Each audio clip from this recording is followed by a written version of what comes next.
Bem, Adilson, eu peço que você faça a oração, tá?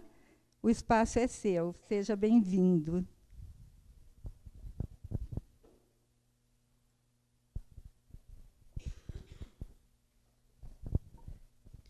Bom dia a todos.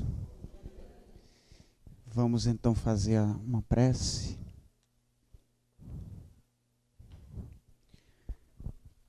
Senhor Jesus, Mestre amado, obrigado, Senhor, pela oportunidade de estarmos todos aqui juntos, para podermos estudar um pouco mais a respeito da doutrina espírita, naquilo que se refere ao magnetismo. Ilumina, Senhor, a todos nós. Ilumina as nossas mentes.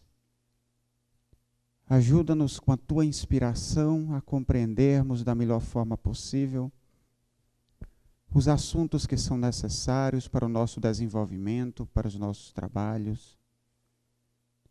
Ilumina os nossos corações para que estes conhecimentos saibamos colocar em prática no auxílio aos nossos semelhantes.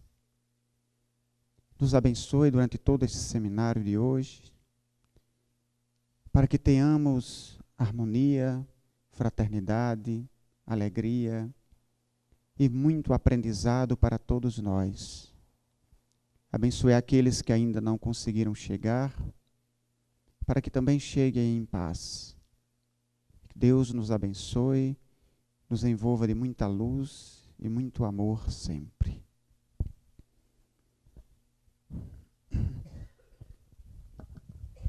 Bom dia mais uma vez. Então, nós estamos aqui de novo para continuarmos estudando a respeito de magnetismo. Desta vez pegando um tema bem mais específico, sistemas fluídicos.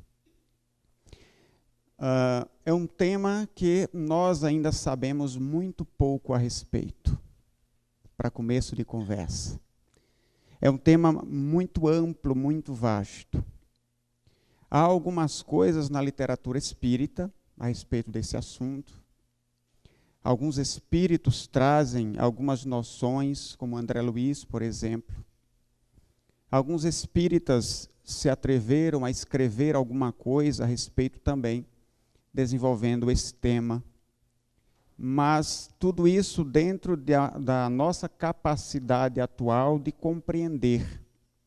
E, logicamente, sendo o Espiritismo uma ciência, ele segue nesse campo de maneira muito prudente, como deve ser, buscando ter um bom senso na disseminação desses conhecimentos. Se nós formos buscar na literatura fora do Espiritismo, seja na internet, seja em livros espiritualistas, esotéricos, aí nós vamos encontrar muita coisa. Muito material a respeito, porém sem comprovação. Por isso, o Espiritismo ele segue devagar, a passos lentos, mas a passos seguros. Porque na internet ou nas obras espiritualistas das mais diversas correntes, encontramos muita coisa, mas também encontramos muita coisa divergente. E aí, com que nós vamos ficar? E nós não podemos deixar de lado o aspecto científico da doutrina espírita. Por isso que nós vamos afirmando aquilo que nós já temos uma certa segurança para afirmar. Aquilo em que nós não temos essa segurança, nós o colocamos como uma hipótese, como algo que talvez seja muito viável, mas ainda uma hipótese.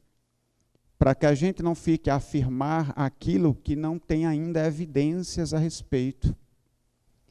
Então, tem muitos livros que vão aprofundar bastante o estudo, e ontem eu ganhei um livro, eu já tinha lido, mas eu tinha baixado da internet, né? Encontrei na internet, baixei, mas ontem eu ganhei o exemplar de Mãos de Luz, da doutora Bárbara Brennan.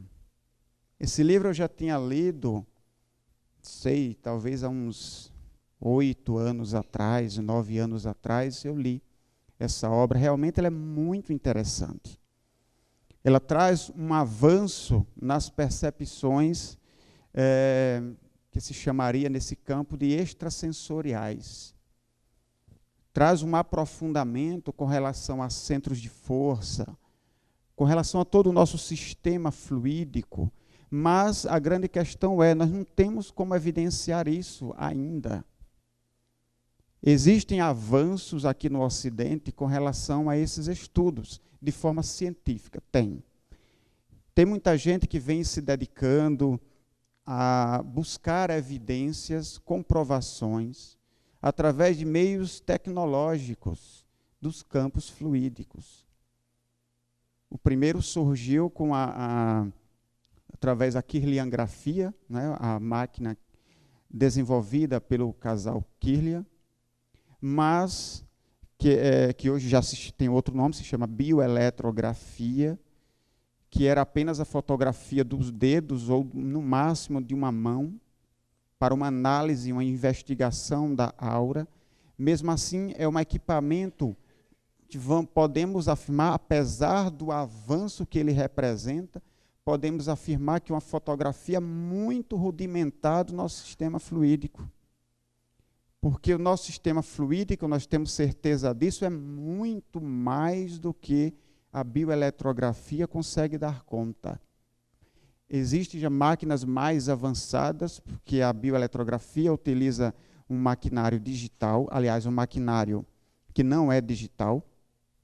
Nós já temos um maquinário nesse sentido digital, onde o resultado sai na tela do computador, o resultado é online. Mas nós temos já máquinas que fazem essa fotografia da aura de corpo inteiro. Já existe esse tipo de equipamento. Caríssimo, lógico. Mas mesmo assim a gente ainda pode afirmar que são exemplos ainda rudimentares, mas que seguem a passos firmes, através de estudos científicos, que só vão afirmando à medida que as evidências realmente vão surgindo em cada campo, em cada tipo de estudo que se vai realizando. Então, nós precisamos ir nesse campo de maneira bem prudente. Não importa que seja de maneira lenta no conhecimento, mas é necessário que seja de maneira prudente, porque nós não podemos afirmar como verdade aquilo que é uma opinião particular. A doutora Brennan, ela traz aqui estudos muito avançados para outras coisas que eu já li a respeito do assunto, fora do âmbito espírita. O conhecimento que ela traz aqui são coisas muito avançadas, porque além de juntar a questão energética, além de expor a questão energética, ela junta também os aspectos psicológicos do ser, relacionados às questões que envolvem a aura, centros de força ou chakras, como quiserem. Mas como é que nós podemos dizer que isso aqui é verdade, é real? É uma experiência particular, que pode ser tudo verdade, mas eu não tenho como afirmar que é. Que é uma experiência particular, desenvolvida a partir das percepções dela, de uma capacidade extraordinária de vidência que ela tinha ou tem, não sei se ela já desencarnou. Ainda está, né? Ainda? Pois é. Então, uma percepção, uma capacidade, uma clarividência extraordinária que ela tem, que ela utilizava para compreender esse circuito vital do ser humano, e a partir daí ela foi tirando as próprias conclusões a respeito. E como terapeuta, ela foi desenvolvendo terapias em cima destas conclusões e dessas percepções que ela tinha. Mas ainda é uma experiência pessoal. André Luiz, o espírito, ele traz alguns conhecimentos a respeito disso, mas menos avançados do que os da doutora Bárbara Brennan, mas já são conhecimentos que também, mesmo sendo de André Luiz, precisam que a gente busque as evidências a respeito, porque são também uma experiência pessoal daquele espírito, que vai até os limites da sua capacidade de percepção. assim como nós, como encarnados, analisamos as coisas que vemos, que percebemos, que ouvimos, que passam pelos nossos sentidos físicos, a partir da nossa ótica pessoal, dentro dos limites que a nossa capacidade de percepção tem e de interpretação dos fenômenos que a gente vivencia. Então eu posso olhar para uma pessoa, analisá-la de cima a baixo, analisar a sua roupa, a sua postura, o seu gestual, o seu jeito de falar, e interpretar aquela pessoa ao meu modo, dentro da minha vivência, das minhas experiências, da minha capacidade de percepção e de interpretação. Uma outra pessoa vai analisar, vai olhar a mesma pessoa, mas poderá fazer uma análise bem diferente da minha, porque são experiências pessoais que partem da observação do próprio indivíduo. E aquela pessoa é apenas o que eu ou o outro estamos afirmando? Lógico que não. Quantas coisas naquele indivíduo fogem da minha capacidade de perceber? Estão muito além dos limites das minhas percepções. Muita coisa. Ali é um espírito que está momentaneamente num corpo, que nesta encarnação passa por diversas experiências na sua vida, por diversos aprendizados, e que não é só isso, é um espírito que já teve N encarnações, passando por milhares de experiências das mais diferentes, que pensa de determinadas formas, que tem determinados sentimentos, e isso eu consigo captar? Não. Então, o que eu vou dizer daquela pessoa é parte da minha experiência pessoal, da minha capacidade de percepção, que é muito limitada. Então, as experiências da doutora Brennan, assim como do espírito André Luiz, e de outros que se arriscaram a adentrar por esse conhecimento, ainda é algo bastante limitado a respeito do que é o ser humano, do que é o ser, que possui coisas guardadas dentro de si, inimagináveis, até para ele próprio, que nós não nos conhecemos completamente. Para começar, a gente não lembra de nada ou de quase nada de experiências anteriores de outras encarnações. Tem alguns que lembram um pouco mais, mas mesmo assim ainda é muito pouco diante da totalidade de experiências que um ser humano atravessa nas suas mais diversas encarnações. Então nós precisamos ir com bastante cuidado nesse campo. Então o que nós vamos apresentar aqui, de forma básica, talvez vocês já conheçam mais do que eu, já tenham percebido além do que nós conseguimos perceber, talvez vocês tenham um conhecimento mais desenvolvido do que o nosso nessa área. Então a gente vai trocar ideias, vamos juntar as informações, buscando as convergências de informações, para que a gente possa ir se desenvolvendo nesse campo, buscando acrescentar algo mais a esse conhecimento, porque eu penso que conhecer a respeito dos nossos sistemas fluídicos, aí está a base para a gente desenvolver a terapia magnética. Um médico, ele trabalha com corpos, então ele precisa conhecer a anatomia humana, a fisiologia precisa se desenvolver, e a partir disso, eu sabendo como é que funciona um corpo humano, aí eu consigo entender como é que esse corpo adoece. E o que eu tenho que fazer para reverter aquele processo de doença. Se eu sei que o sangue ele circula através de artérias e veias, se eu conheço essa fisiologia, essa anatomia, eu sei que quem faz o sangue circular é o coração que faz esse bombeamento, além de outros processos secundários. Quando uma veia entope, eu sei que o sangue vai ter dificuldade para fazer o sangue continuar circulando. E a partir daí fica mais fácil eu desenvolver uma maneira de corrigir o problema, porque eu conheço a anatomia, a fisiologia e aquela patologia. Eu lido com energias no magnetismo. Então eu preciso conhecer aquilo que eu vou tratar, que são os sistemas fluídicos.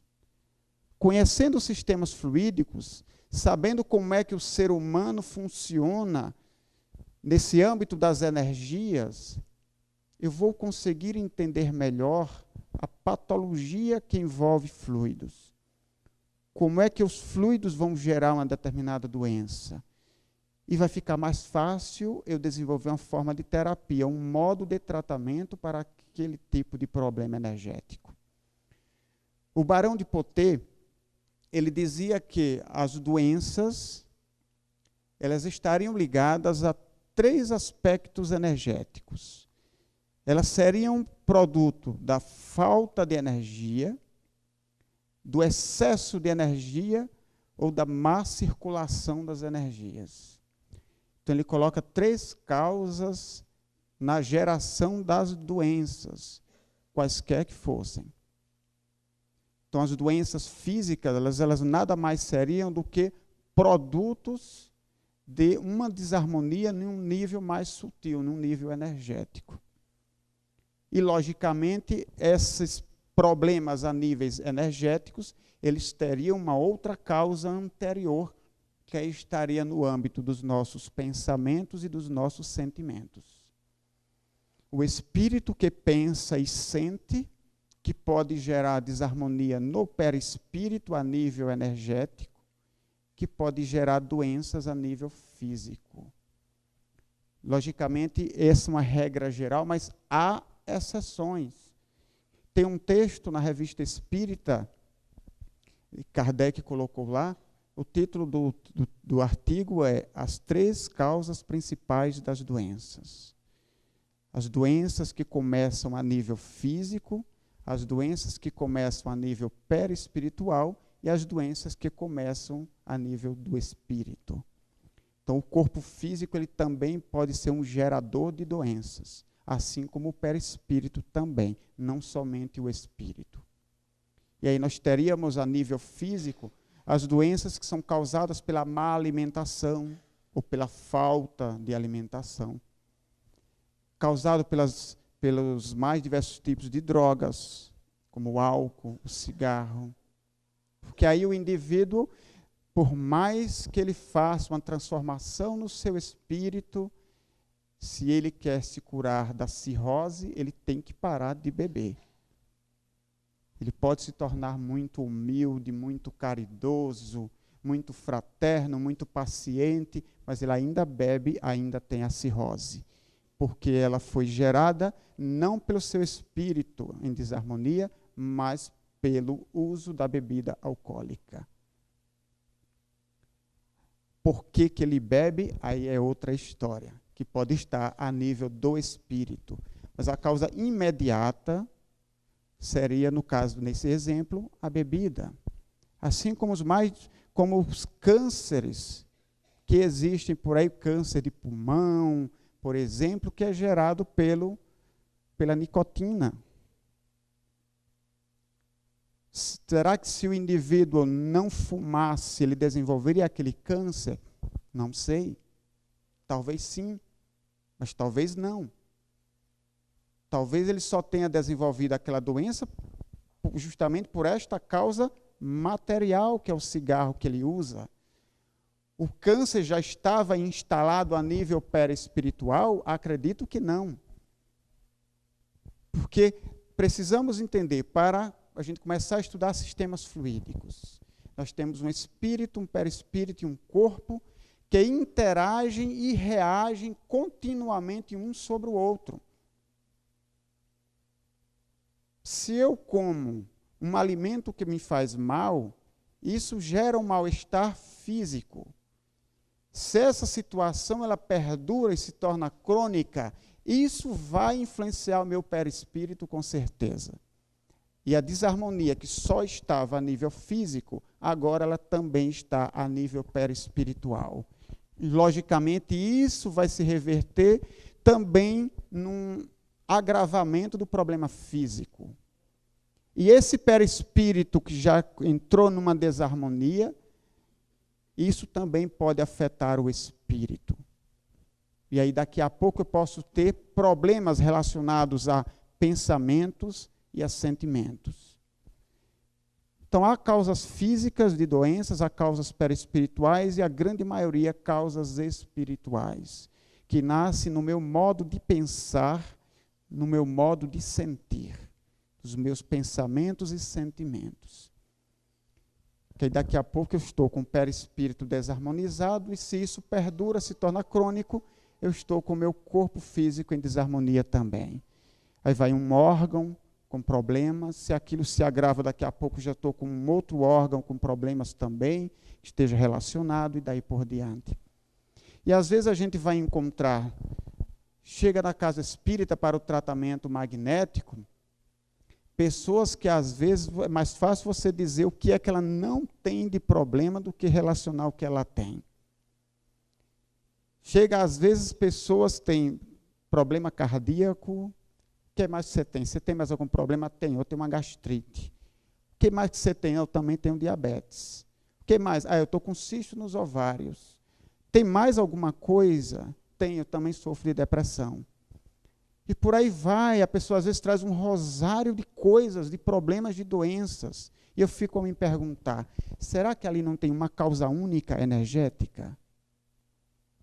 Será que não há ali, energeticamente falando, um único foco que está gerando todos esses problemas em órgãos diferentes, de formas diferentes, expressões diferentes das doenças? Será? Pode ser que sim. E aí a gente fica a tratar, vou tratar o coração porque ele tem problema cardíaco, vou tratar o ovário porque tem cisto, vou tratar o pâncreas porque tem diabetes, e por aí vai. E a gente fica fragmentando o tratamento e a gente vai percebendo que o resultado é muito pouco e muito lento. Porque talvez a gente não esteja se dedicando ao que é o foco do problema, ao que é o foco da questão. E aí entra a necessidade da gente desenvolver o tato magnético, da gente promover, mesmo entre nós mesmos, promover treinamentos de tato magnético, para aprimorar esta capacidade, para refinar o tato magnético que a gente já tinha, para termos percepções melhores, para que a gente consiga entender como é que surgiu aquela doença, qual o processo de instalação dela, a nível energético, lógico, estamos falando, porque o magnetismo é até onde o magnetismo vai.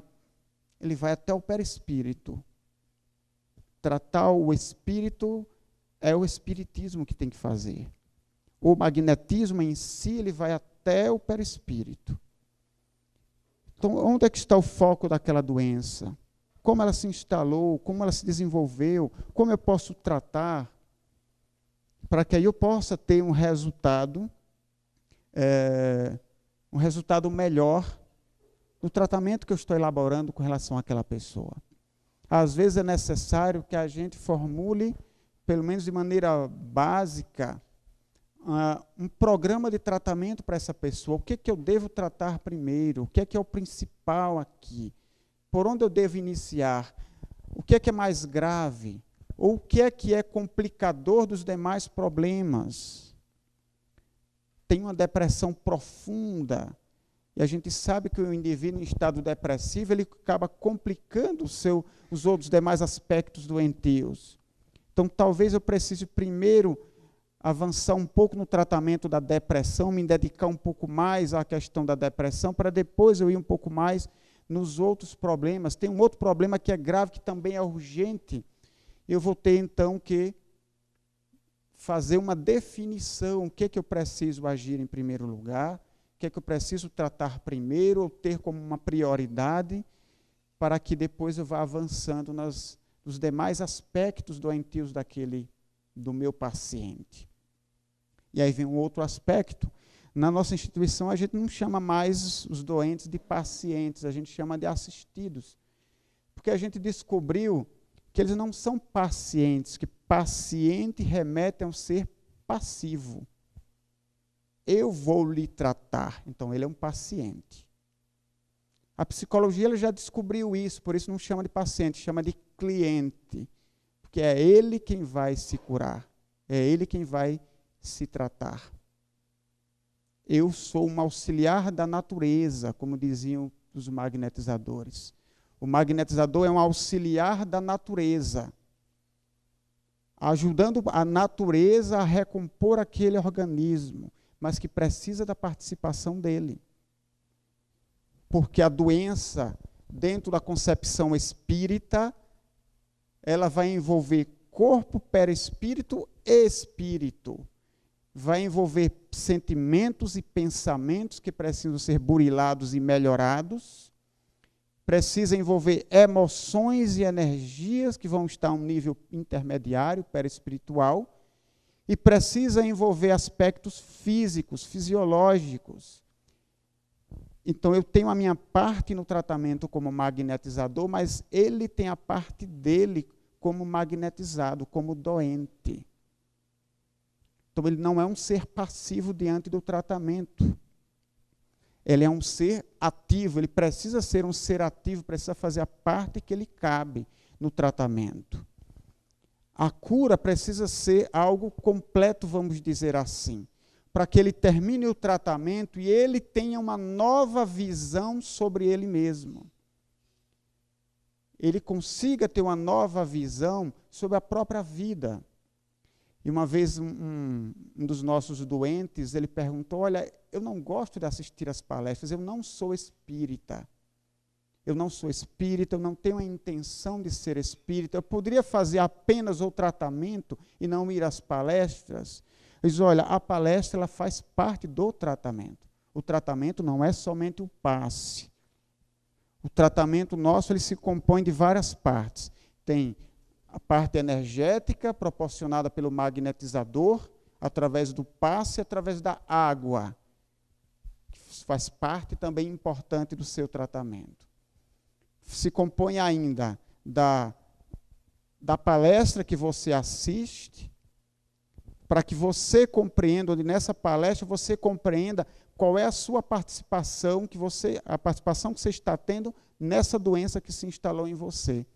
E o que é que você precisa fazer para se recompor. Então, a palestra ela faz parte do tratamento seu. Assim também como o atendimento semanalmente que é feito com o atendente, que a gente chama de atendente fraterno, que vai fazendo esse acompanhamento do seu tratamento e vai lhe transmitindo novas orientações a cada semana para que o tratamento ele tenha um êxito.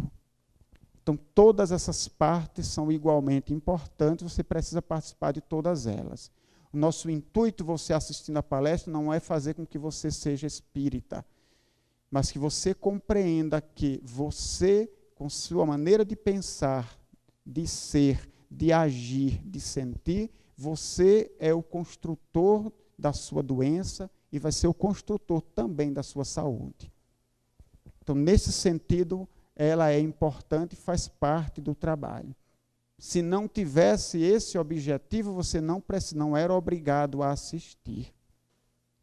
Mas se você, como um indivíduo que se comprometeu a participar, a fazer o tratamento conosco, se você não assistir a palestra, você está eliminado do tratamento. Então, obrigatoriamente, você precisa assisti-la. Lógico que ele pode não ter aproveitamento nenhum. Ele pode dormir a palestra inteira. Ou ele pode assistir a palestra pensando o tempo inteiro em outra coisa. Mas aí já é a responsabilidade dele. Mas nossos esforços vão ficar pela metade se ele não fizer essa contraparte. Ele vai sair dali, pode sair dali curado da doença que ele apresenta. Mas ele vai terminar sendo a mesma pessoa de quando começou. E não é isso que a gente quer. A gente quer que ele termine o tratamento e seja uma pessoa que pelo menos reflete, que pelo menos pensa a respeito de si e que busca ser, a partir daquele momento, uma outra pessoa, uma pessoa melhor. E isso, logicamente, vai influenciar grandemente na manutenção da sua saúde a partir dali. Isso não apenas moralmente falando, mas também fisicamente falando. Porque quando nós aprendemos com o Espiritismo que nós somos um espírito no corpo e que o corpo é o instrumento desse espírito, nós vamos, a partir daí, nos compromissar melhor em manter a saúde física, cuidar do nosso sono, da nossa alimentação, de todos os aspectos necessários para nós termos uma saúde física melhor. Isso vai contribuir. Isso vai contribuir com todo, logicamente. Nós vamos ter um instrumento mais afiado para ser um instrumento do espírito que nós somos. Então, logicamente, é muito melhor estar encarnado aqui na Terra com um corpo saudável do que com um corpo doente. Lógico que sim. É muito mais fácil para o espírito viver aqui na Terra, vivenciar, aprender as lições aqui na Terra, se a gente não tem que estar se preocupando tanto com a saúde comprometida do corpo. Há aqueles que já trazem, aqueles que têm determinados comprometimentos no seu corpo físico desde que nascem. Há outros que em determinada época da vida, mesmo com todos os cuidados, vai ter algum problema físico, principalmente com o avançar da idade, quando o corpo físico ele vai já começando a demonstrar os sinais de desgaste. Isso é natural. Mas até o ponto em que eu posso, nesse momento, nessa existência, cuidar do meu corpo físico, eu vou fazê-lo, porque é muito melhor viver aqui não tendo tanto que se preocupar com a doença física. Então, se eu posso cuidar da alimentação, da higiene física, se eu posso cuidar do meu repouso, então, lógico que isso é bom para mim, porque isso faz parte da existência. Espíritos elevados, quando eles desencarnam, eles têm um enorme respeito para com o corpo físico que eles utilizaram enquanto encarnados. Porque eles sabem o quanto aquele instrumento foi importante para eles estarem encarnados, para desenvolverem o seu aprendizado aqui na Terra através das experiências que o corpo físico lhe proporcionou. Então, eles têm um grande respeito com este corpo, que é uma dádiva divina, que Deus nos concedeu para o uso do Espírito e que nós precisamos, como gratidão à divindade, por termos esse organismo que é fantástico, termos esse organismo à nossa disposição, nós precisamos ser gratos a Deus cuidando desse organismo. Mas vamos adiantar aqui. É você quem vai passar ou eu? Certo, valeu. Isso aqui é básico, acredito que todo mundo aqui já tenha estudado e já saiba disso aqui. Vou colocar os óculos aqui, senão não consigo enxergar direito. Então, nós temos aqui, no topo da cabeça, o coronário, que ele é voltado para cima. Nós temos aqui na fronte, entre as sobrancelhas, entre os olhos, o frontal. Mais abaixo nós temos aqui na região da garganta, da laringe, temos o centro de força laríngeo. Nós temos aqui sobre o músculo cardíaco um pouquinho para a esquerda, ele não é centralizado, ele é um pouquinho para a esquerda, o cardíaco. Temos o centro de força gástrico, que fica na cavidade abdominal, não é propriamente sobre o estômago, porque o estômago ele fica aqui um pouquinho para a esquerda. Mas aqui é o finalzinho do estômago, ele é mais propriamente sobre o pâncreas, mas é na cavidade abdominal, fica o centro de força gástrico.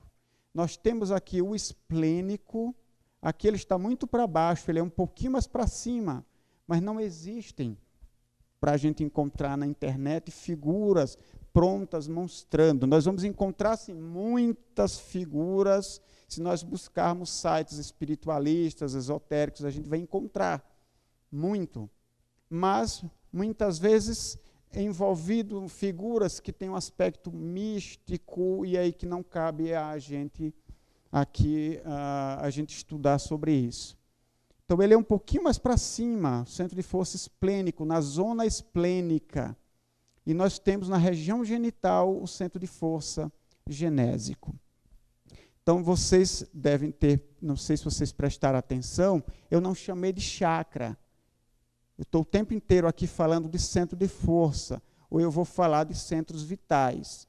Eu não tenho nada contra que alguém fale chakra, não tenho nada contra. Mas eu particularmente, prefiro utilizar os termos na minha língua portuguesa.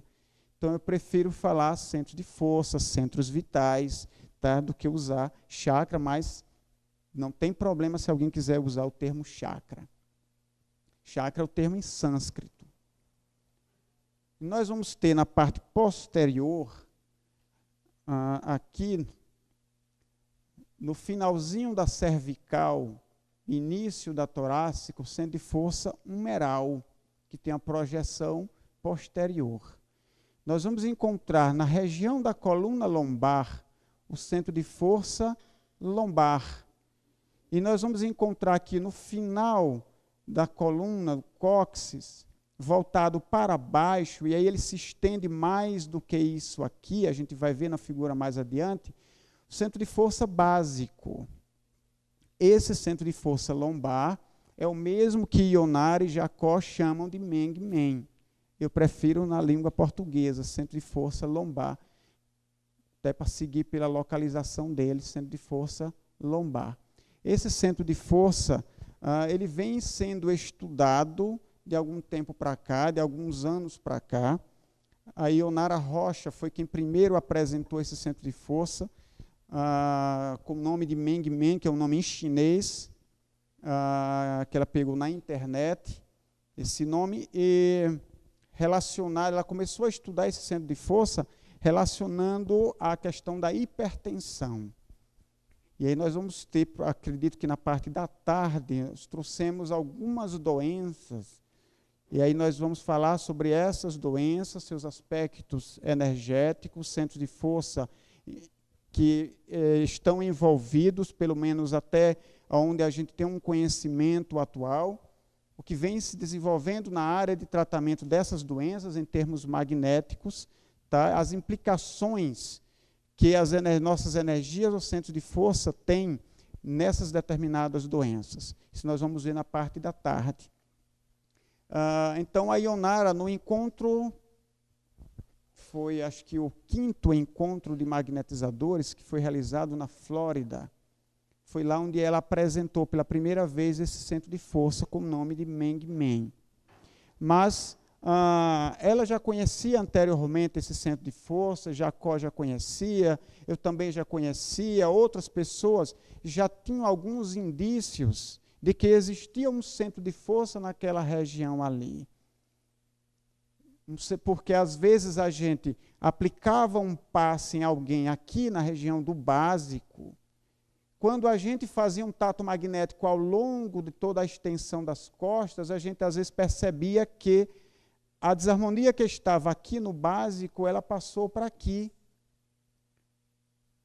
E aí, não somente eu, mas outros magnetizadores, e o interessante é isso, porque são as evidências que vão aparecendo, porque aí não parte de uma única experiência, mas outras pessoas vão percebendo a mesma coisa, mesmo sem elas terem se comunicado antes, a gente vai então convergendo as informações. Então, outros já tinham percebido também que isso acontecia. E por quê? Que o fluido que estava acumulado aqui, quando tratado dessa região, ele se acumulava aqui. O que é que havia de especial nessa região? Então, há um centro de força nesta região aqui. E qual é a função desse centro de força? Onde exatamente ele se localiza? Que órgãos físicos estão ligados a ele? Qual é a função dele dentro de todo o circuito energético? E nós começamos a estudar esse centro de força com a ajuda de sonâmbulos e numa reunião mediúnica, elaborada com esta finalidade de estudar com a ajuda dos espíritos, onde nós pudemos questioná-los para que eles nos ajudassem a entender melhor a respeito deste centro de força e juntar com as informações de alguns sonâmbulos sobre que é que a gente poderia compreender sobre isso aqui? E nós conseguimos ter informações interessantes sobre esse centro de força. Logicamente, buscando fazer uma análise, buscando ver o que era de informação que convergia, o que era que outras pessoas em outros centros espíritas já tinham descoberto a respeito, o que é que eles achavam daqueles conhecimentos, se tinha nexo ou se não tinha nexo, se estava dentro de um bom senso, dentro de uma lógica, dentro das percepções práticas dos magnetizadores. Então, nós pegamos essas informações e começamos a analisar, deixando de lado aquilo que era duvidoso, ou aquilo que era incoerente, sabidamente incoerente, ou aquilo que era duvidoso, buscando tirar as dúvidas, ou buscando verificar aquilo que parecia estar dentro de uma lógica, o que é que na prática já se poderia evidenciar a respeito, se a prática mostrava o mesmo que aquela teoria estava mostrando, para que a gente fosse tendo evidências. E essas informações nós não divulgamos para ninguém, porque nós não podemos ainda ter isso como uma verdade, como algo certo. Ainda estamos em análise, ainda estamos buscando evidências maiores a respeito do que está ali sendo dito. Porque não é porque veio dos espíritos, ou porque partiu dos sonâmbulos, que eu vou tomar como uma verdade inquestionável. Preciso, como eu disse logo no início, temos que ter prudência com relação a isso.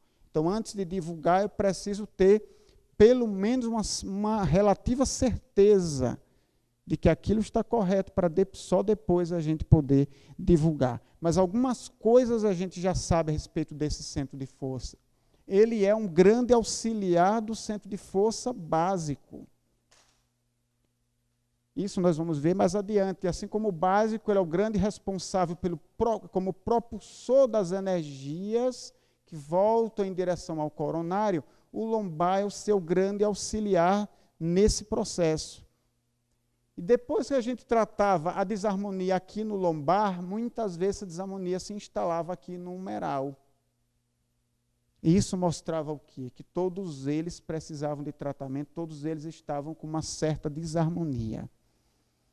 E que esse sistema de refluxo, como Jacó gosta de chamar, esse sistema de refluxo estava comprometido. E aí vem uma hipótese. É bem provável que entre eles três existam diversos outros centros de força intermediários. É uma hipótese, não estou afirmando, mas é bem provável, para que as energias elas vão passando de um para o outro até chegar ao coronário.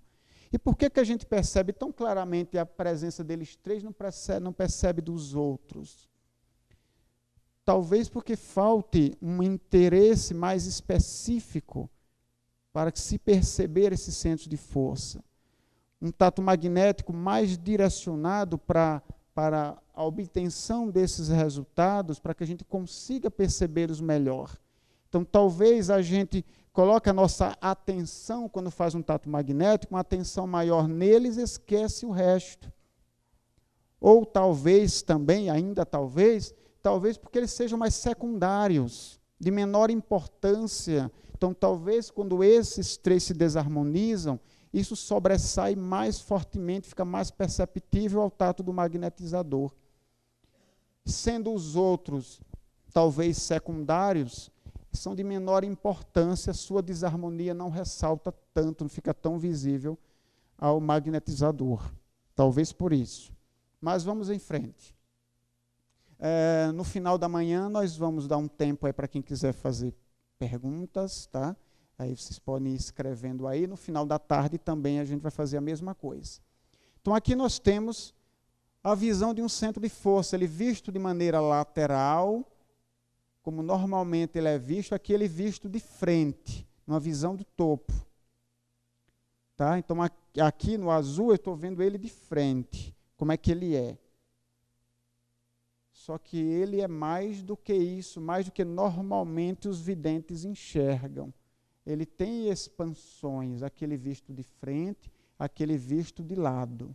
Ele tem expansões. Por que a maioria dos videntes enxerga assim e não assim?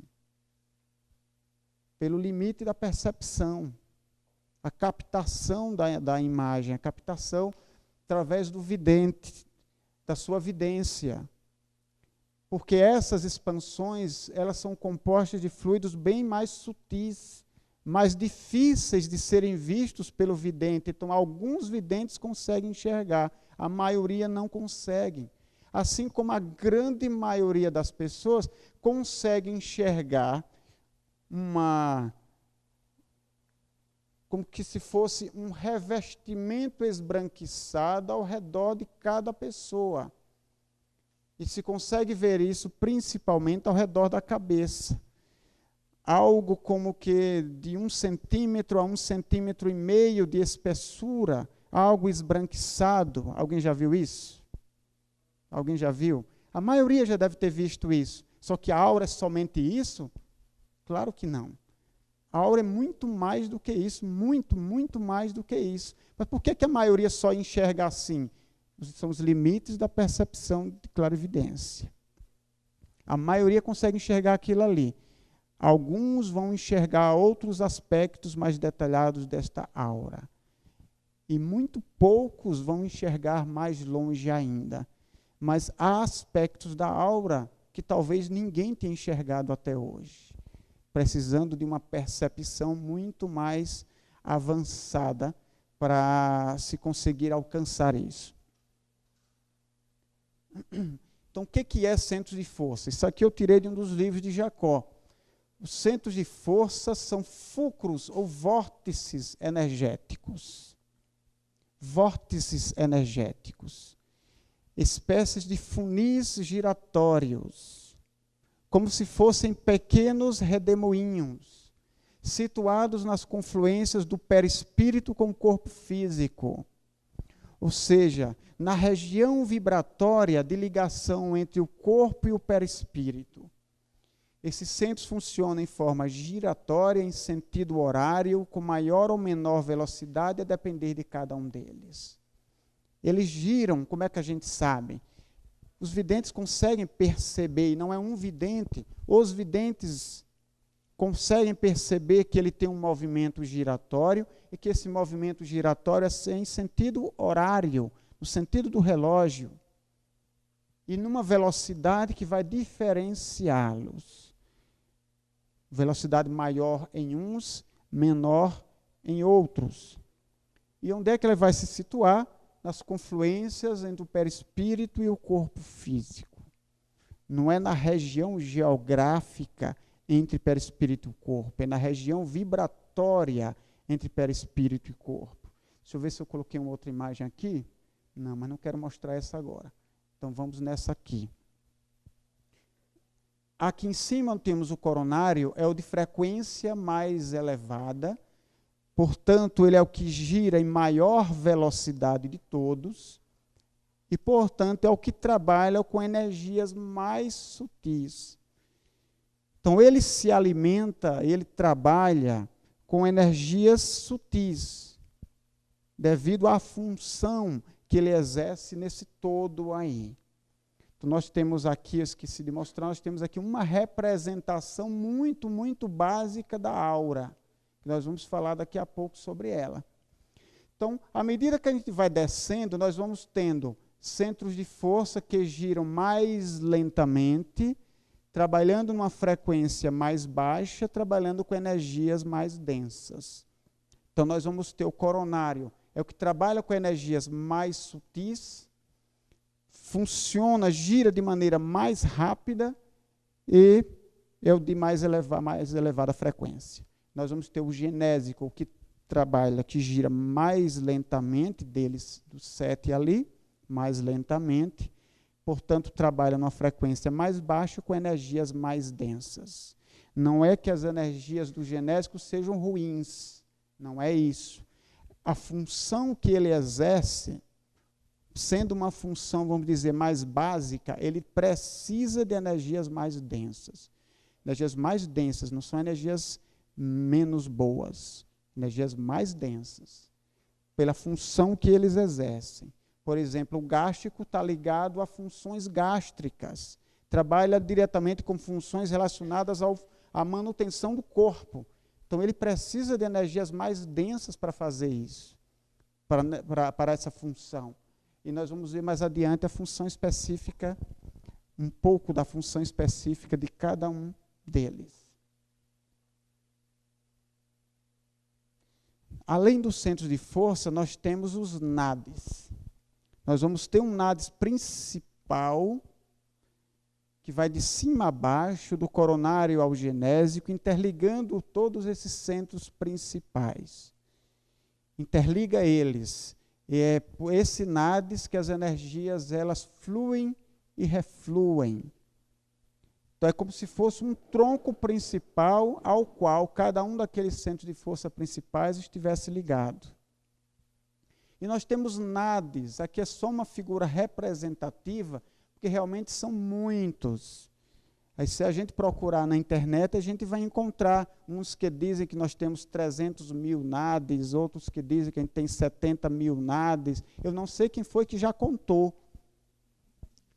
Tem como saber, bom, a gente vai ter um dia condições de saber quanto, assim como a gente tem condições hoje de dizer quantas ramificações nervosas a gente tem, quantas células a gente tem no corpo. Quem foi que já contou? Ninguém contou, mas se tem um cálculo aproximado de quantas células a gente tem no corpo. Mas nós não temos instrumentos ainda adequados para ter uma ideia da quantidade de NADs que nós temos, mas são muitos. Para que eles servem? Eles são ramificações. Nós podemos, só para fazer uma comparação, nós podemos comparar os NADs com o nosso sistema nervoso, com os filamentos nervosos, com os nervos que a gente tem espalhado por todo o nosso corpo. Para que servem esses NADs? Esses NADs eles têm múltiplas funções. Eles interligam os centros de força, tanto os principais como os secundários. Eles carregam energias de um lado para o outro. Eles distribuem as energias entre os centros de força. Eles atravessam as dimensões, carregando a energia do perispírito para o corpo, alimentando cada célula do nosso corpo. Alimentam o perispírito, alimentam o corpo físico, distribuem energias. A palavra nadis é uma palavra em sânscrito. A gente não tem uma palavra em português, por isso a gente usa a palavra original, nadis, cuja tradução seria de canais. Só que aí há uma falha na tradução, talvez por não existir uma palavra adequada para traduzir, ou talvez também ainda pela limitação daqueles que com a sua percepção conseguiu enxergar os nadis, mas os nadis não são canais. As nossas veias, nossas artérias são canais. O sangue transita por dentro deles. Mas nós temos os nervos, por exemplo, que não são canais. Mas a eletricidade transita pelos nervos, mas eles não são canais. Há um outro sistema que é mais avançado do que no sistema circulatório. Porque a eletricidade é um fluido. A eletricidade é um fluido. Muito mais denso do que o magnetismo, mas é um fluido. Então, ele não circula por dentro de um canal como o sangue. Então, aqui nós temos os NADs, que nem biológico é, no perispírito. Então, ele não é um canal por onde o fluido magnético transita. A palavra canal talvez tenha sido uma incapacidade, uma redução no momento de fazer a tradução, pela inadequação, por não existir um termo adequado para a tradução, acabou se colocando canais, e talvez pela forma como alguém tenha visualizado essas energias transitando. O que ocorre é que as energias pelos NADs, elas transitam em alta velocidade. Em alta velocidade. Vocês já devem ter visto na televisão uma imagem de um cometa em movimento. Aí tem aquela longa cauda brilhante. O cometa é aquilo tudo ali? Não é. O cometa é apenas aquela parte inicial. Que aí eu não sei dizer ao certo de que é que ele é formado. Mas é só aquela parte inicial. E aquela parte brilhante, toda aquela cauda brilhante do cometa é o quê? É o rastro por onde ele passou e acabou deixando resíduos. Mas ele não é propriamente o cometa ali.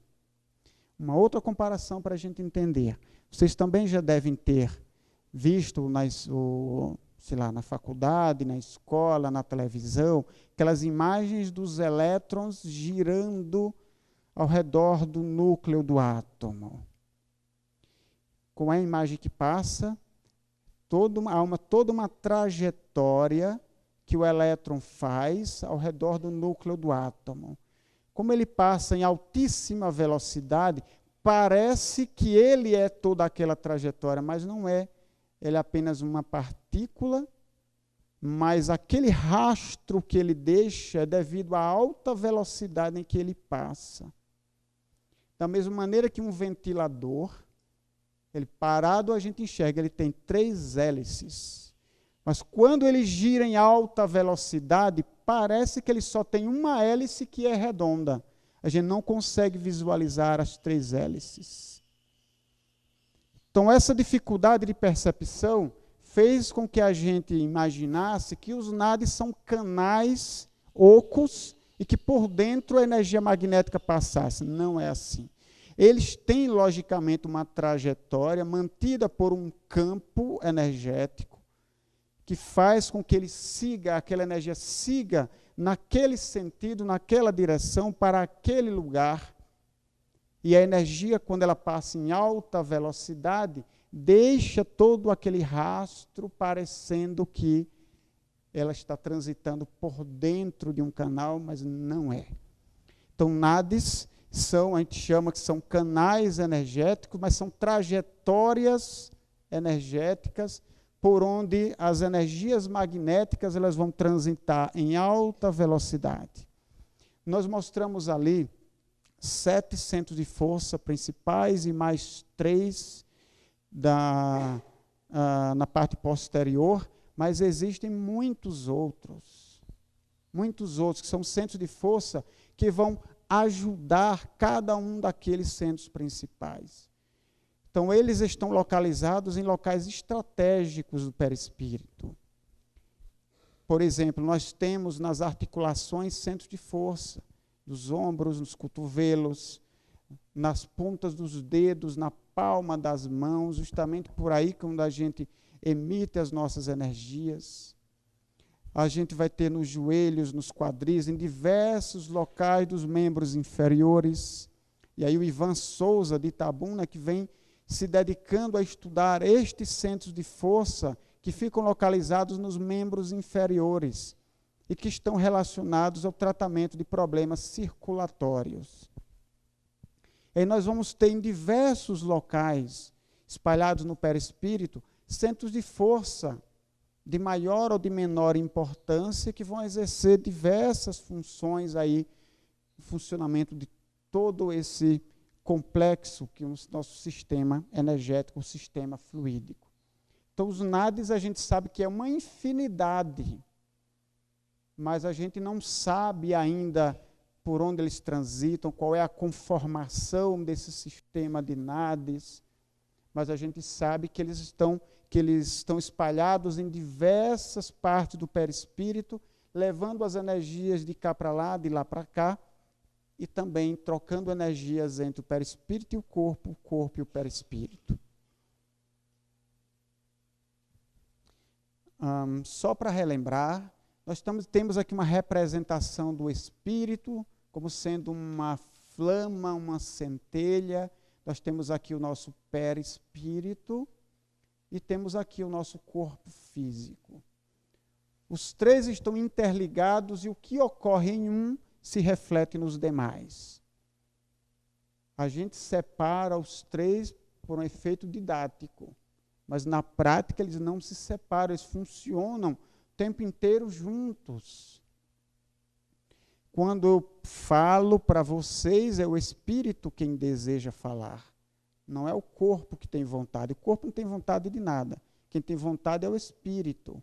Quem quer expressar uma ideia é o Espírito. Essa ideia ela passa através do perispírito e o corpo realiza a ação de falar. De falar, de fazer um gesto, de caminhar.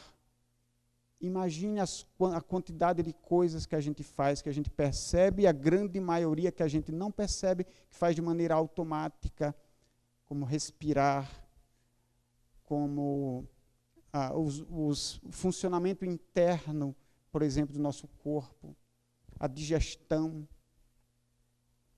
a queima de substâncias quando chegam nas células, e quantas coisas, atos mesmo de vontade que a gente realiza no dia a dia, a gente nem percebe.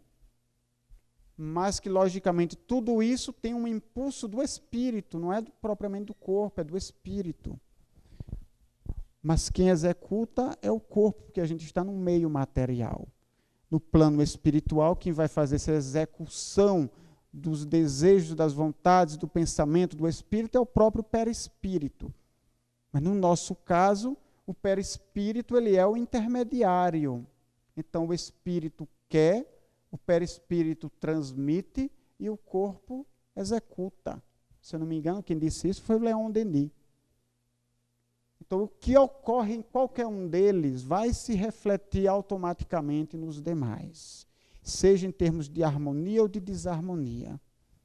Seja algo bom ou ruim que a gente faça. Seja um pensamento que foi apenas um lampejo muito rápido, isso vai interferir de alguma forma no perispírito e no corpo. Seja uma colherinha a mais de açúcar que eu coloco no suco, isso vai se refletir a nível de perispírito e de espírito também. E vai fazendo parte no espírito de toda a sua bagagem de experiências, de conhecimentos, de aprendizados que o espírito tem. Então, eu estou falando tudo isso para a gente falar sobre corpo mental e duplo etérico. Corpo mental, aí nós vamos ter nas correntes espiritualistas, esotéricas, a ideia de que nós temos vários corpos. Geralmente se diz que são 7 corpos. Aí nós teríamos, um deles seria o duplo etérico, um outro seria o corpo mental, e aí André Luiz ele usa essa nomenclatura, corpo mental. Mas aí para a gente... se é um corpo ou não é um corpo, eu não sei dizer. Então, vamos nos manter ainda na ideia de que nós somos 3 em 1, corpo, perispírito e espírito. O corpo mental, ele estaria aqui, situado entre o perispírito e o espírito. E o duplo etérico, ele estaria situado aqui, seja como um corpo à parte, seja como um campo à parte do próprio perispírito, enfim, seja qual a denominação que a gente queira utilizar, o duplo etérico, vibratoriamente, ele estaria situado aqui entre o corpo e o perispírito. Imaginemos que o espírito é um ser imaterial, ele não é matéria. No universo só existem 2 elementos.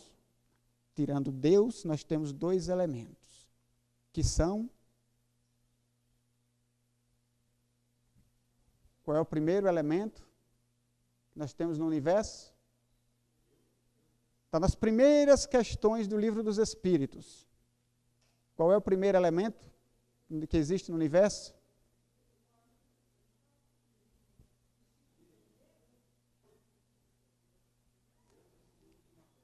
Espírito e matéria são os 2 elementos que compõem todo o universo. E Deus, logicamente, né? Mas que compõem o universo, espírito e matéria. O que não é espírito é matéria, o que não é matéria é espírito. Então, perispírito não é espírito, não tem vida, é matéria. Os fluidos mais sutis dos espíritos puros é matéria. A matéria mais dura, mais densa, a rocha mais dura que a gente tiver é matéria. E toda essa matéria, do mais sutil ao mais denso, ela é toda ela, imagine a imensa variedade de matéria, sutil e não sutil, que existe no universo inteiro. Conhecido por nós e não a grande parte não conhecido por nós. Toda essa matéria proveniente de uma única substância, que é o fluido universal. Uma substância única que origina todas as demais substâncias materiais, densas ou não densas. Por isso que os Espíritos disseram uma coisa que às vezes a gente lê e não entende o que é que ele está querendo dizer ali. Tudo está em tudo. Tudo está em tudo. Foi isso que possibilitou Jesus transformar água em vinho. Por quê? Porque tanto a água quanto o vinho vêm da mesma substância, que é o fluido universal. Modificações no fluido universal geram a água, gera uma pedra, gera o nosso corpo, gera o vinho. Isso, Jesus transformou água em vinho. Por isso, nós magnetizadores não conseguimos chegar a tanto, mas nós podemos transformar a água, que simplesmente é água de beber, numa água que é uma substância terapêutica que vai fazer bem àquele doente. Transformamos uma coisa em outra, porque tudo está em tudo. O magnetismo, a água, são provenientes da mesma substância que se transforma em várias, que toma vários aspectos e que daí exerce as mais diversas funções no universo. Então, nós temos o espírito como um ser imaterial, que não é matéria. Matéria ali é perispírito e corpo. Algo que a gente não consegue imaginar. Por isso, quando Kardec pergunta, o espírito tem uma forma? Não para vós. Nossa mente tridimensional não consegue imaginar a forma que um espírito tem. Olha, eu não estou falando do espírito revestido do perispírito. Estou falando do espírito sozinho. Qual é a forma que ele tem? O mais aproximado para a nossa compreensão seria imaginar o espírito como sendo uma centelha. Para os espíritos elevados, que têm uma capacidade de percepção, para eles entendem aquela forma. Nós não conseguimos entender aquilo como uma forma, porque a nossa mente tridimensional é muito limitada. A gente entende como formas, algo que seja redondo, que seja triangular, que seja quadrado, que seja reto, que seja curvo. A gente entende as formas. Mas para o espírito não existe forma, porque ele não é matéria. Só o que tem forma é matéria. O que não é matéria não tem uma forma, pelo menos não uma forma que nossa mente consiga compreender. Então imagine algo tão sutil ter que se ligar a um corpo denso, de matéria densa. É impossível. É impossível, não tem como. Daí porque o espírito precisa de algo que intermedie essa relação entre eles dois, que é o perispírito. Que é matéria, mas é uma matéria muito mais sutil do que o corpo. Muito mais sutil que o corpo. É tanto sutil que a gente não consegue ver. Somente aqueles que têm uma capacidade de vidência, de clarividência, conseguem enxergar o espírito desencarnado, aí vai conseguir enxergar o perispírito dele. Nós, normalmente, não ficamos enxergando os perispíritos uns dos outros, não enxergamos, porque ele é de uma matéria, mas uma matéria sutil. Então imaginemos ainda que esse perispírito ele tem que se conectar ao mesmo tempo com algo que é muito denso, que é o corpo, e algo que é muito sutil, que é o espírito. Como é que ele consegue? Ele consegue fazer isso porque ele é extremamente dinâmico. Ele não é estático como o nosso corpo. Ele é muito dinâmico. Então, ele vai possuir, como é que nós poderíamos dizer, não são camadas, mas ele possui um aspecto de vibrações muito sutis que vão se conectar ao espírito. E ele vai ter, ao mesmo tempo, também um aspecto de vibrações muito densas que consegue se conectar ao corpo. Daí ele consegue tanto se ligar a um quanto se ligar ao outro. E essa região ou vibração do perispírito que se conecta ao corpo é o duplo etérico, que é onde está o armazenamento das nossas energias vitais, ou energias magnéticas. O duplo etérico, ele armazena essas energias que a gente utiliza no passe. Por que estão essas energias magnéticas nessa região mais densa do perispírito, já quase chegando no corpo? Porque essas energias magnéticas, elas vão servir para vitalizar o corpo.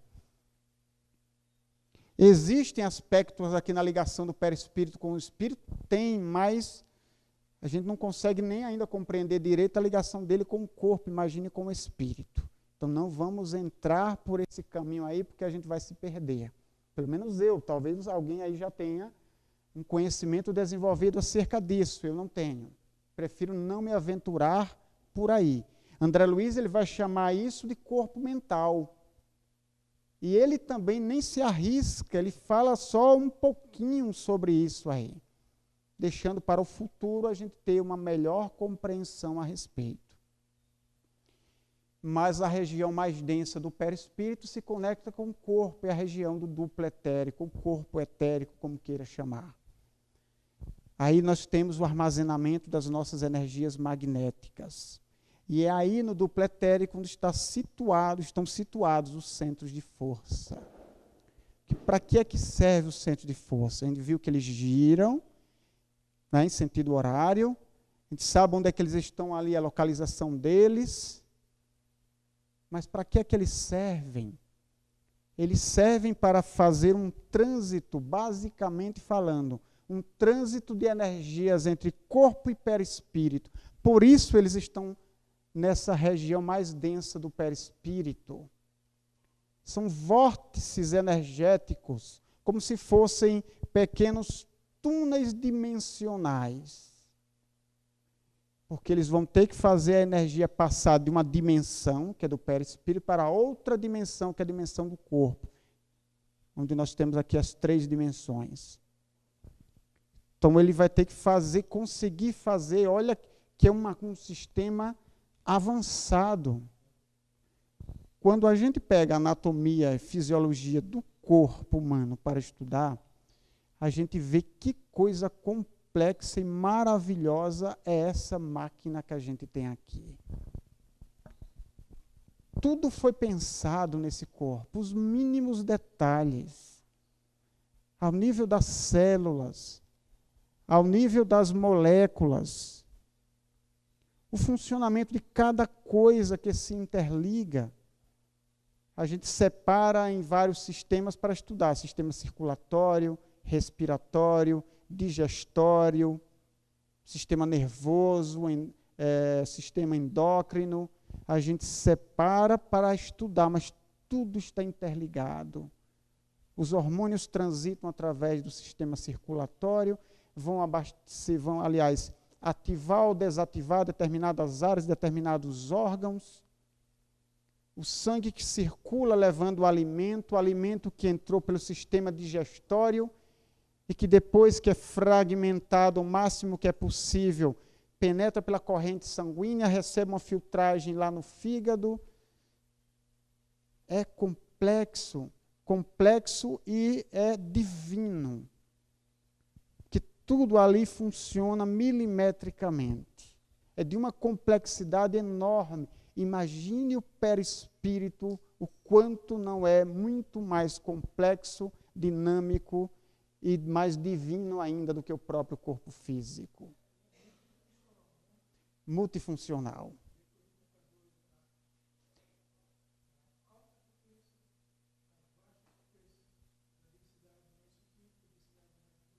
E o contrário também. Exatamente. Então veja como ele é dinâmico e complexo. E olha, nós estamos falando aqui, é o básico do básico. É o básico do básico. Imagine antigamente que os anatomistas não conheciam nem as células. Não sabiam nem que existiam as células humanas. E olha o quanto que esse conhecimento se desenvolveu até os nossos dias. e o quanto que esse conhecimento ainda vai se desenvolver, porque os fisiologistas não conhecem tudo do funcionamento do corpo humano. Há determinados detalhes que ainda podem ser melhorados, corrigidos, ampliados. O perispírito nós estamos começando a estudar agora. Estamos nos primórdios do conhecimento do perispírito, mas a gente já consegue ver, nossa, como ele é maravilhoso, como ele é dinâmico, como é complexo. Porque ele tem que fazer essa interligação entre espírito e corpo e todo esse trânsito de energias. E não só de energias. As nossas percepções, as nossas emoções, nossos sentimentos, as vontades do espírito. Quando a gente tem uma emoção de medo, o medo não está no corpo. O medo é uma emoção. Ela se origina no perispírito. Mas isso traz reflexos ao nosso corpo físico. Os pelos ficam arrepiados, a pele fica mais pálida, a gente começa a tremer. São reações físicas a algo que aconteceu no perispírito e que tem que sair do perispírito e influencia automaticamente, em alta velocidade, influencia o corpo através dos centros de força. Então, pelos centros de força não transitam só energias. Transita tudo que tem que passar. Tem que ser trocado entre corpo, perispírito, espírito, tem que ser entre eles três. Da mesma maneira também, algo que eu vejo com minha visão física, com meu sentido físico, isso tem que atravessar o perispírito, e aí vai passar pelos centros de força, atravessa o perispírito e vai ser enviado ao espírito. Porque isso vai trazer uma consequência no espírito. Algo que eu vi que pode ter me maravilhado, que pode ter me aterrorizado, que vai produzir emoções, sentimentos e pensamentos diferenciados. Como eu posso também ouvir uma música linda e ficar maravilhado com aquela música, e aquilo vai me trazer uma emoção de muito prazer, que vai me conectar a uma outra coisa que já me aconteceu num outro dia, na semana passada, no ano passado, há 20 anos atrás. Ou seja, são informações que transitam entre espírito, perispírito e corpo e vice-versa. Você queria falar? Como funciona a anestesia? Tá. A anestesia ela funciona a nível físico, no sistema nervoso, fazendo com que a informação do que acontece no corpo seja retido no sistema nervoso e não passa para o perispírito. A informação, para que eu sinta a dor, a informação tem que chegar no espírito. Tá? Eu só sinto dor porque eu tenho um espírito ligado ao meu corpo. Então, se você cortar um cadáver, ele não sente nada, ele não dá grito de dor nenhum. Porque ele não sente dor. Tá? Mas aí vocês vão dizer, mas não tem espíritos que você mexe no cadáver, o espírito sente? É porque ele ainda está ligado ao cadáver. Quando ele se desligar, não tem mais essa percepção. Então, a anestesia ela funciona a nível do sistema nervoso, impedindo que a informação do corte da cirurgia, por exemplo, corte da cirurgia, essa informação de que um tecido ali está sendo lesado, essa informação não passa para o perispírito, fica só até o sistema nervoso. Não passa para o perispírito, portanto, não chega ao espírito, portanto, não há sensação de dor. E aí depois vem o uso dos analgésicos, para que quando eu saia da anestesia, eu continue sem sentir dor, ou eu vou sentir pouca dor. Que aí vai entrar o efeito dos analgésicos, né, para cessar a dor, já cessada a anestesia. A anestesia, através do sonambulismo, através do magnetismo, a anestesia também pode ser providenciada. Nesse caso, ela vai agir não só a nível de sistema nervoso, mas a nível também de perispírito, pelo menos nas faixas mais densas do perispírito. Então, a anestesia por magnetismo, ela vai mais profundamente, ela vai além do sistema nervoso, chega até o perispírito. Daí a pessoa pode ser cirurgiada e não sente dor. Uma informação que um amigo meu me transmitiu a semana passada é que na França, talvez em alguns outros países, a anestesia vem sendo paulatinamente substituída, a anestesia química vem sendo paulatinamente substituída pela energia magnética. Energia magnética transmitida via hipnose. O uso da hipnose para proporcionar a anestesia, substituindo a anestesia química. Há um movimento, segundo este meu colega, há um movimento na França nesse sentido. E a gente sabe, porque é pouco divulgado isso, a hipnose hoje ela é muito utilizada, tanto pela medicina, quanto pela odontologia, como pela psicologia. É muito utilizada. Então, a odontologia, por exemplo, usa a anestesia hipnótica num caso de pessoas que têm medo da anestesia química, ou que têm medo de uma extração dentária, ou têm trauma de dentista, ou crianças que têm medo de ir no dentista, ou pessoas que não podem receber a anestesia química, e aí se usa a anestesia hipnótica para fazer extrações dentárias, enfim, todo o trabalho dentário. Existe isso em grande desenvolvimento, só que é algo que é muito pouco divulgado, né? Muito pouco divulgado. Vamos em frente. Que horas é que a gente vai parar? 10? Tá. Aqui nós temos apenas uma representação da aura. Desconsiderem as cores, tá? Não levem em consideração as cores. São uma representação básica. Tem cores na aura? Tem. Dos centros de força, tem cores diferenciadas? Tem. Mas se a gente for buscar na internet, a gente vai ver que há divergência de informações. Que coexistem, que centro de força? Quais são as cores das auras? Existem, mas como as informações são divergentes, a gente prefere não entrar nesse campo aí. Por isso que naquela imagem lá de centro de força, nós colocamos uma imagem preto e branco. Tá? Prefiro não dar definição de cores para centros de força, mas tem. A aura também tem, e vai diferir de indivíduo para indivíduo. E a aura ele existe em diversas camadas vibratórias. Uma que geralmente é vista pelas pessoas, pela maioria das pessoas, é uma que é bem estreitinha, cerca de 1 centímetro, 1,5 centímetros, quase colando a pele, de cor esbranquiçada, como se fosse um branco meio que leitoso. Isso aí não se tem dúvida, porque quase todo mundo consegue enxergar. Mas ele existe expansões. Existiu no século XX, se eu não estou enganado, início do século XX para meados do século XX, um estudioso chamado Kilner. Ele criou um óculos feito por uma substância chamada dicianina. Com esse óculos ele conseguia enxergar a aura das pessoas. Então ele descobriu que essa substância ela proporcionava essa percepção. Então, com essa substância, que segundo ele desapareceu com a Segunda Guerra Mundial, essa substância desapareceu, então ele fazia óculos que, quando colocados, qualquer pessoa conseguia enxergar a aura da outra. E aí ele fez milhares de observações, ele fez estudos, ele tem vários livros dele sobre esse assunto, é Walter Kilner, o nome dele.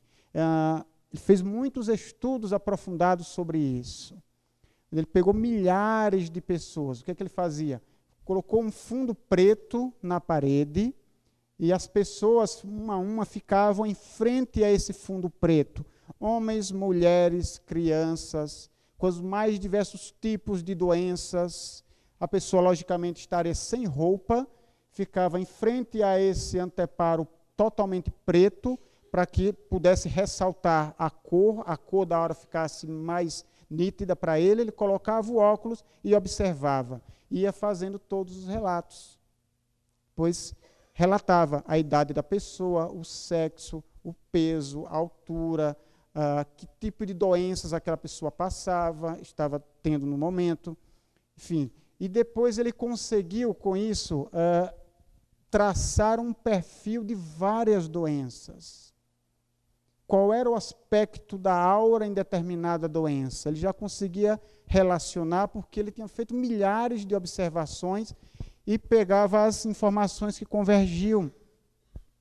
Pessoas que tinham o mesmo problema de saúde, gastrite, sei lá, 100 pessoas, 200 pessoas com gastrite, todas mostravam um determinado detalhe na conformação da aura.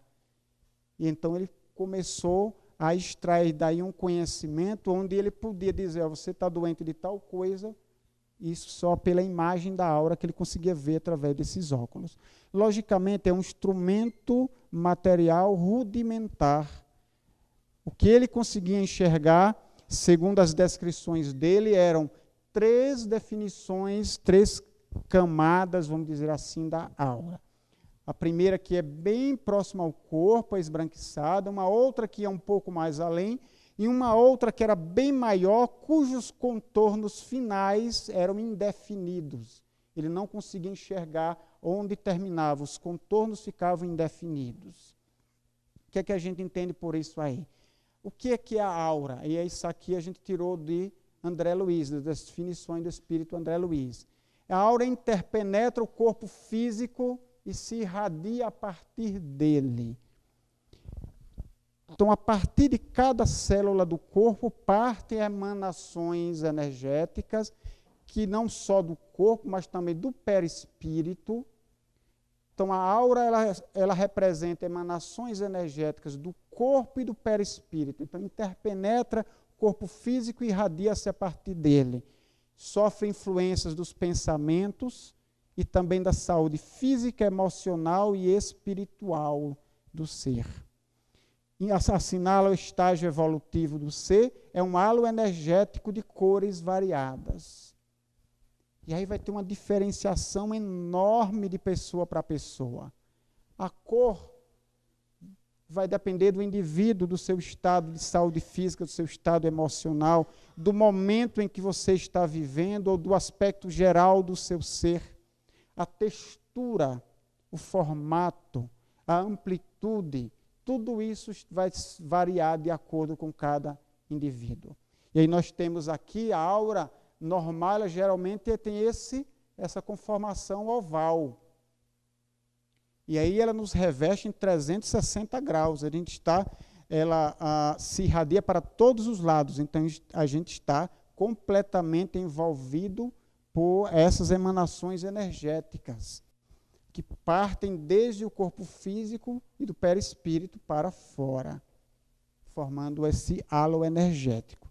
Então, nós vamos ter pessoas, por exemplo, que podem ter uma ruptura nessa aura, por onde ele vai perder energias. Ele pode ter uma má formação estrutural da alma, uma conformação diferenciada. Por exemplo, aqui pode ficar muito estreito e aqui embaixo mais largo. Pode ter um lado assimétrico, um lado mais ovalado do que o outro. Ela, no seu aspecto normal, ela é simétrica. Mas dependendo da doença, do problema que o indivíduo esteja vivenciando, ela perde essa simetria. Ela pode ficar torta, mais para um lado do que para o outro. Ela pode ter manchas. Ela pode ter manchas escuras em determinados locais. Ela pode ter rupturas, como eu falei. Ela é uma proteção, não deixa de ser uma proteção energética. Ela nos protege contra energias invasoras, energias intrusas. Mas pode haver perdas de energia, pode haver rupturas nessa aura, e nós não estamos ainda falando de centros de força. A própria aura ela pode ter essas deformidades que, logicamente, vão trazer prejuízos. E quando essas deformidades, esses problemas a nível dessas emanações energéticas se tornam de maneira crônica, começa a atingir o corpo físico e aí o problema começa a instalar no organismo físico. Começa a gerar um problema em determinado órgão. Daí porque nós temos que nos cuidar em todos os aspectos. Até porque, se nós sabemos que todos eles existem, a nossa responsabilidade aumenta. E uma vez lá no meu trabalho, um amigo chegou lá contando que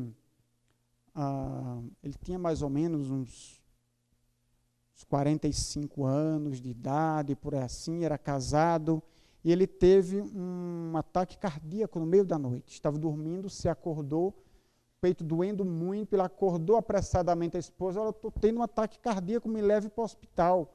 Só que ele falava isso aos berros, meio que desesperado.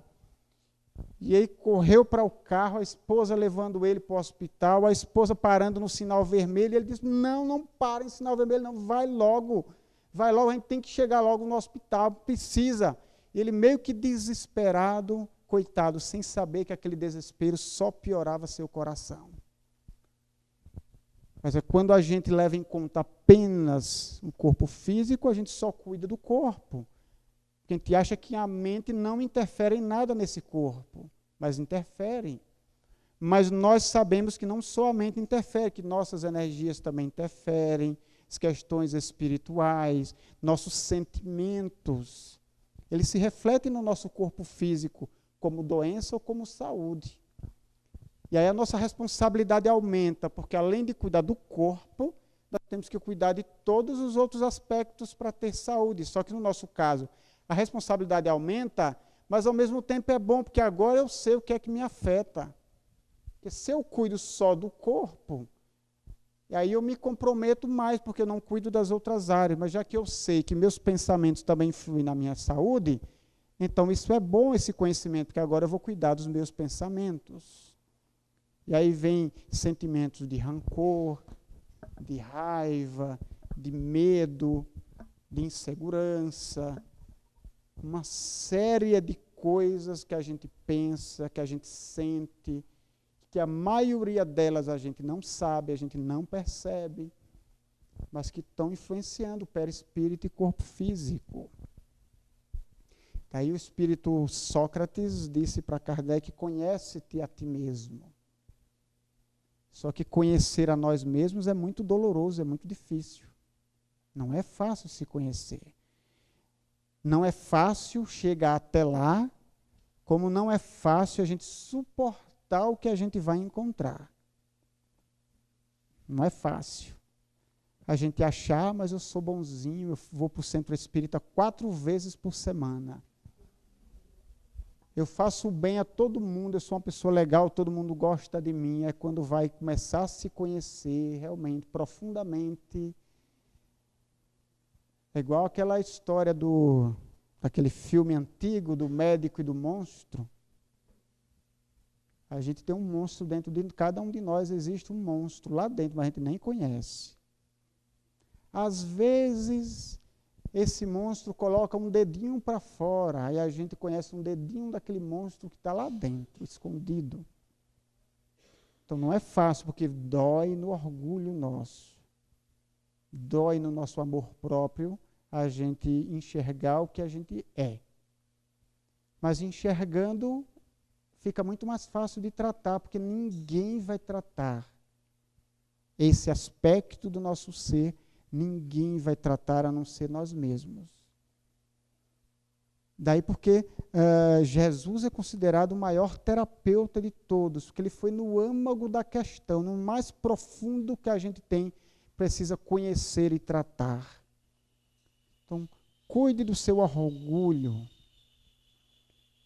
cuide do seu ódio, desenvolva o amor ao próximo. Um amor ao ponto de você amar os próprios inimigos, aqueles que lhe perseguem. E aí você vai estar se tratando lá no mais profundo do ser. Quando a gente conseguir isso, e logicamente a gente não vai fazer isso de uma hora para outra, mas quando a gente conseguir fazer isso, a gente vai estar realmente se curando de tudo. A gente vai estar indo lá no mais profundo do ser, para fazer aquela limpeza maior de dentro para fora. Aí um espírito, só para a gente ir para o intervalo, essa semana um espírito chegou para a gente, que nós estamos estudando a respeito da esquizofrenia. Já falei isso para vocês em outras ocasiões. E aí nós começamos agora a dar continuidade à segunda fase desse estudo, agora questionando os espíritos a respeito. E aí um espírito se manifestou, ele dizendo que ele tinha sofrido de esquizofrenia a vida inteira dele, desencarnou assim, que agora estava em processo de restabelecimento. Então seria de utilidade para nós ele dar o depoimento dele, o que ele viveu, aquilo que ele ainda sente, como é que ele está, porque ele era testemunha de todo aquele processo. Então ele fez uma comparação muito interessante com um novelo de lã. Ele perguntou assim, o que é um novelo de lã? De fios, seja o que for. É um emaranhado de fios. E como é que você faz para você desenrolar todo esse novelo? Como é que você faz? E aí eu caí na besteira de responder, não, a gente vai procurando pelas pontas e vai puxando devagar, com cuidado. Ele está errado, não é assim. Se você abrir o novelo lá no meio, o que é que existe lá dentro? É lá que tem um nó. É lá. O erro é que vocês querem tratar pelas pontas. Tem que abrir esse novelo e desatar o nó que está lá no centro, lá no meio. É lá que tem que buscar. Quando vocês conseguirem encontrar um jeito para acessar esse nó que está lá dentro do emaranhado de fios, e encontrar um jeito de desatar esse nó, vocês terão resolvido, chegado ao X da questão. Então, quando nós realmente nos conhecermos, quando nós começarmos realmente a nos autocurar, buscando isso que existe lá no âmago do nosso ser, que é desconhecido para nós, e que a gente for buscando conhecer e tratar isso, a gente terá chegado ao X da questão e nós teremos saúde realmente. Nós precisamos de terapias por enquanto. Precisamos da terapia médica, psicológica, magnética, que nós ainda não conseguimos chegar ao X da questão e tratar ele lá dentro do ser. Mas quando nós conseguirmos, nós não precisaremos mais de nada. E essa lição de Jesus, desenvolver em nós o amor, desenvolver em nós a humildade, basicamente esses dois dos quais tudo mais decorre, amor e humildade. Aí sim a gente não precisa mais de nada. A gente conseguiu aprender tudo o que precisava aprender, pelo menos aqui no planeta Terra. E aí depois as lições prosseguem de outro modo, em outro canto, em outro lugar, em outra vibração. Bom, vamos para o intervalo então. Daqui a pouquinho a gente volta, mas antes